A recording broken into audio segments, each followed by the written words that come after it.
Две компании, исти донации, не само Eurovia, туку и Viacom, која до пред 2 години била под капата на фирмата на Елмедин Адеми, донирала ист износ на ДУИ, 1.845.000 денари. Една недела откако Алфа прво објави за скандалозниот тендер, Министерството за надворешни работи ја достави до антикорупцијската комисија обвинителството документацијата за набавката вредна 1,8 милион евра.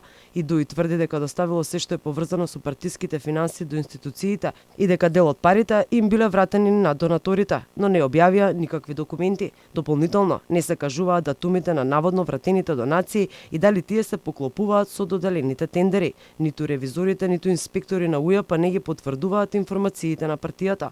Антикорупционерите веќе оформија предмети без документите од ДУИ. Од пред неколку денови активно прибираат документација и најавија седница на која ќе ги обелоденат злоупотребите.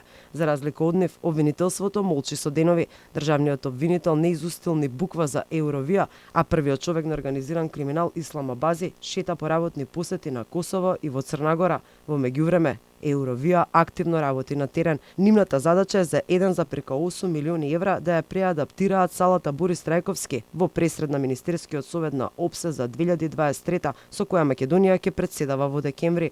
Државата троши фантастична сума за салата која по конференцијата повторно ќе се врати во првобитна состојба, а за речиси истата сума можеше да се изгради сосема нова.